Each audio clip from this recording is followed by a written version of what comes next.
Chers amis, bonjour. Shabbat Chayei Sarah. Ce cours est dédié à l'Ilui Nishmat de Charlène Sarah Chayabat Gabriela, de Gilles David Ben Kemissa et d'une famille, malheureusement une tragédie horrible s'est passée hier soir. Une famille qui est partie, on va dire comme ça, comme un korban olah, enfumé dans la voiture, 6 enfants et les 2 parents, la famille Attar en Israël. Alors, le passage qui commence comme ça dans le Perek, le chapitre 24, passage 44, je vous le dis en français comme ça ira plus vite.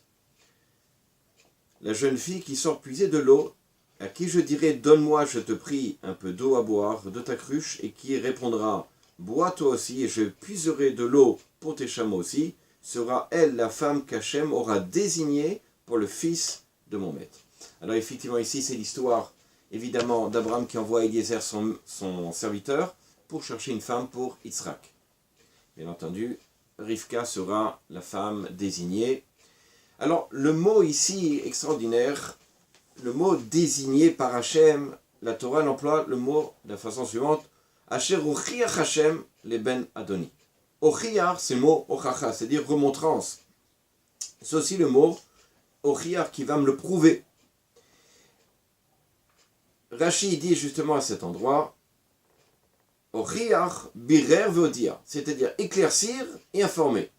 Vechen kol Ochacha, donc toute Ochacha, c'est-à-dire remontrance, Ochacha, qui est écrit dans la Torah, biro davar, c'est rechercher, expliquer, éclaircir la chose. Alors, en ce qui concerne bien entendu tout ce qui est au niveau de l'éducation, la notion de Ochacha prend l'autre sens. Ochacha, c'est-à-dire remontrance. Un enfant qui a fait une bêtise. La remontrance n'est pas justement de venir et de crier dessus, de s'énerver dessus, de lui dire des mots durs, de le renvoyer. Mais au contraire, d'après Rashi, la notion d'Ochacha, ça veut dire quoi? Éclaircir la chose. C'est-à-dire quoi? Pourquoi tu fais comme ci? Pourquoi tu fais comme ça? Peut-être que cet enfant-là ne savait pas que c'était interdit. Parfois, il pensait que c'était pas si grave.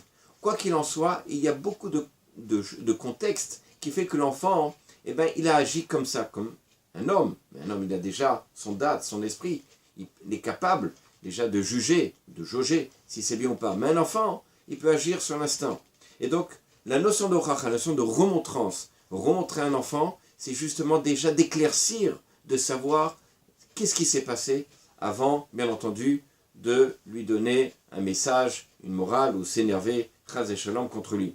Alors, je vous rapportais les langages du Rambam qui dit la chose suivante, dans les lois de Avadim, des serviteurs, Mutar la avod be'eved kenani be'parech. On a le droit de faire travailler un serviteur kénanéen, à l'époque ça s'appelait comme ça, kénanéen, il y avait le serviteur hébreu et le serviteur kénanéen, à l'occasion on en parlera, be'farech, avec difficulté, il y a des choses à faire, il faut travailler, on peut lui donner un travail. Va faire pichen, et malgré tout, shadinka, que la loi est comme ça, il dit au Rambam, mida ta chassidut, c'est une vertu, on va dire comme ça, chassidut de chesed, de piété, velaché rochma, et avec une façon intelligente, shi adam rachman, que l'homme soit, on va dire comme ça, miséricordieux, qu'il a la pitié, verodef sedek, et qui poursuit le bien, la justice, velo yarpid, et qui ne le met pas le poids, c'est-à-dire lui donner le maximum de choses à travailler, même s'il a le droit d'après la loi, à l'avdo velo yetzarlo, et qu'il ne lui fasse pas du mal. Viochilo yashkio, qui lui donne à manger, qui lui donne à boire, mikol machal, de toute nourriture dans laquelle il va lui-même manger, ou mikol michté, de toute boisson. Chachamim Rishonim, continue Rambam, Chachamim Rishonim, les premiers sages nous disaient, Ayun notnim la evet, ils donnaient à leurs serviteurs mikol tafshil, de toute nourriture qu'ils faisaient, vetafshil shayu ochlim, de toute nourriture donc ils allaient manger. Ou magdimim mazon, ils devançaient la nourriture aux serviteurs et aux animaux avant de manger eux-mêmes. Are ou omer keene avadim el yad adonehem, de la même façon que les yeux des serviteurs sont vers leur maître, keene shifra el yad geverta, ou des servantes vers la patronne, Vechen lo yebazu beyad velo bedvarim. Et il ne va pas mépriser le serviteur, même si c'est un serviteur, il n'a pas le droit de le mépriser, ni en geste et ni en parole. La avdut masara chakatu lo lebusha. C'est le serviteur là pour travailler et non pas pour le faire honte. Velo alav tzaka vekas, et il ne va pas s'énerver avec lui et se mettre en colère et crier dessus plus que ce qu'il ne doit. Il met bien les parenthèses. Et là, au contraire, il devra parler avec lui avec douceur, vishma de l'entendre, et qu'il écoute ses objections. Alors, vous vous rendez compte, le Rambam dit ça pour un serviteur. Si pour un serviteur, on doit agir de la sorte, raison de plus qu'on doit agir de la sorte avec nos enfants. À savoir qu'avant de vouloir punir, renvoyer ou agir de la sorte, il faut avant tout expliquer. Lorsque l'enfant il vient, il a fait quelque chose, lui demander, regarde, j'aimerais savoir qu'est-ce qui s'est passé. Pourquoi tu as agi? Tu sais que ça, on n'a pas le droit de parler comme ça. Est-ce que tu le sais? J'aimerais savoir pourquoi alors tu as parlé. Alors souvent ils vont dire, parce que moi je pensais à l'école, on parle comme ça, ou on agit comme ça. Est-ce qu'à la maison on parle comme ça?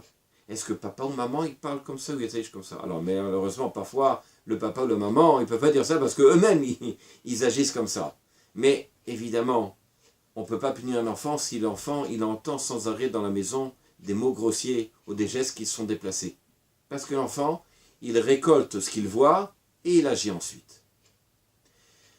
Alors, vous savez, on peut donner cet exemple-là comme quelqu'un qui va goûter du citron. Il n'a jamais vu ce que c'est que du citron. Alors, il y a deux réactions de personnes. La première, elle va dire, c'est quoi ça? C'est acide, c'est amer. Ah, il va le balancer. Et il y en a un autre qui dit, il va goûter, oh, c'est acide, mais ça me donne une idée. Je vais mettre un peu d'eau, je vais mettre un peu de sucre, et qu'est-ce que je vais en faire? De la limonade. Et bien effectivement, c'est la même chose dans l'éducation.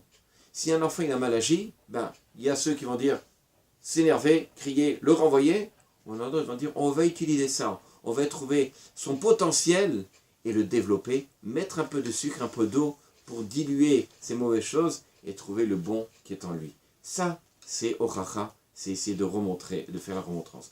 Je dirais juste une petite phrase du Rav Wolbe Zatzal. Il dit comme ça.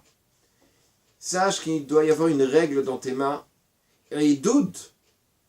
Ça veut dire quoi, il doute? C'est... j'ai perdu le mot. Donner récompenser, donner des idous, c'est-à-dire de conforter l'enfant. Mashpia yoter mionesh. Qu'est-ce qu'il dit Mashpia yoter mionesh? Influence plus sur l'enfant que de le punir. Si on est chabéar, de lui mettre une note, une appréciation agréable, ou un cadeau, agit beaucoup plus, yoter miyom mionesh, plus que s'énerver ou le punir.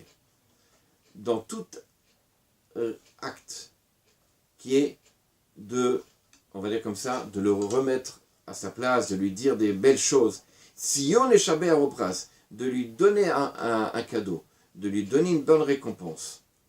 À Mechaner, celui qui éduque, Mechazek et Atzad Achiyuvi, il va renforcer le côté positif de l'enfant, ou de l'élève. Machen Ken Bones, qui n'est pas le cas, bien entendu, dans la punition et dans la remontrance dure. Celui qui, malheureusement, trouve toujours le côté négatif chez l'enfant. L'enfant est évidemment détruit. Je vous souhaite un Shabbat Shalom. À bientôt.